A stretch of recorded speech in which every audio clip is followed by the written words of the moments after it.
Shana Tova. What is the secret of Jewish survival? How come we succeeded in surviving for more than 4,000 years? How come we have survived so many tragedies and suffering, and still we are proud to be Jewish? We are happy to be Jewish. We are celebrating our Jewishness. Well, there's a lot of answers to these questions, but one extremely relevant answer to us as Jews in the United States, and actually to everyone in this world, is in our prayer book. On page 26 in the prayer book of Yom Kippur, you can find an extremely important answer. You know, we pray a lot of blessings, not only during Yom Kippur and Rosh Hashanah, but every day. And in the heart of the prayer, there is a series of blessing that is called tefillah. We ask in our congregation everyone to rise for the tefillah. The Hebrew word tefillah means prayer. And in the center of this series of blessing comes the call for holiness, our quest to find sacredness and meaningful holiness in our lives. It is called in our prayer books God's holiness, and it deals with an extremely important matter to every religion. How do you connect with God? How do you find your way to God and your way to living a life of holiness? And surprisingly, in this blessing that is in our prayer book, that we pray twice a day, every morning and every afternoon, you have two answers, contradicting answers. Actually, in this blessing, you find a fierce controversy, an argument between two important prophets, an argument that started thousands of years ago and still is part of our faith and our tradition. There is a controversy and an argument between Ezekiel and Isaiah.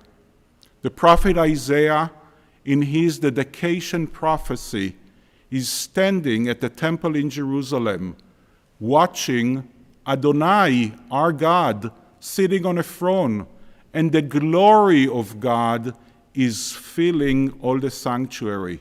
And the entourage of God, mainly fiery snakes that are flying all around, is screaming and singing, Kadosh, Kadosh, Kadosh, holy, holy, holy is God's glory. The whole earth is filled with God's glory.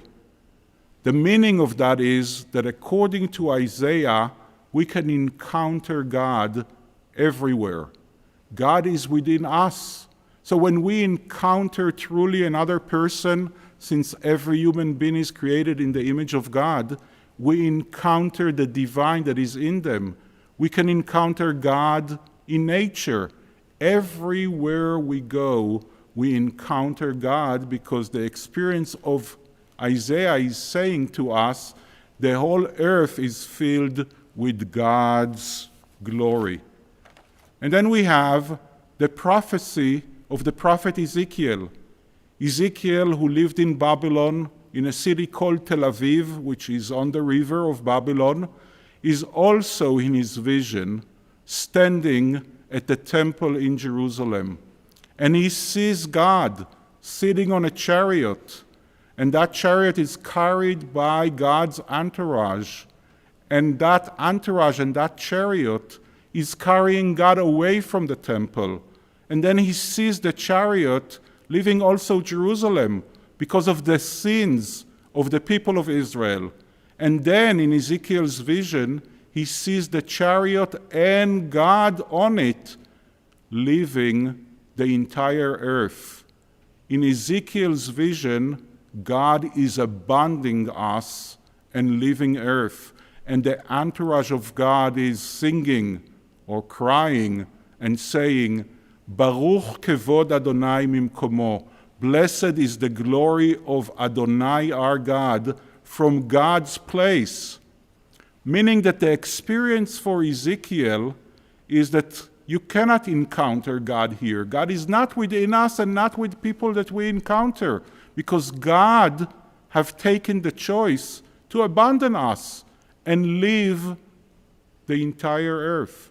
So in Ezekiel's vision, God is nowhere. This is why we sing, Baruch Kvod Adonai Mimkomo, blessed is the glory of Adonai from God's place, meaning God is in heaven. If you ask Isaiah, where is God? Isaiah will say, God is all around you. You can encounter God wherever you go. And if you ask Ezekiel, Ezekiel will say, you cannot encounter God on earth because God is in heaven. God has abandoned earth. And what is our answer to this controversy? What is the answer that is such a great solution and maybe the secret to Jewish survival that is so relevant to our days? We say both. We actually pray both answers. We have the ability to contain and include two of the most difficult answers to such an important question in our prayer. So our secret of survival might be that for thousands of years we were able to contain and include contradicting opinions, two sides of the same argument, that for thousands of years we had the ability to contain and include and listen to opinions that we disagree with, to pray theologies that we fiercely argue with, to realize that we can find sacredness and holiness not only in ourselves, not only in our opinion and our beliefs, but also in the opinions and beliefs of people that we totally disagree with. That there is sacredness, actually, that we can find the divine in the opinions that we don't agree with. Shana Tova.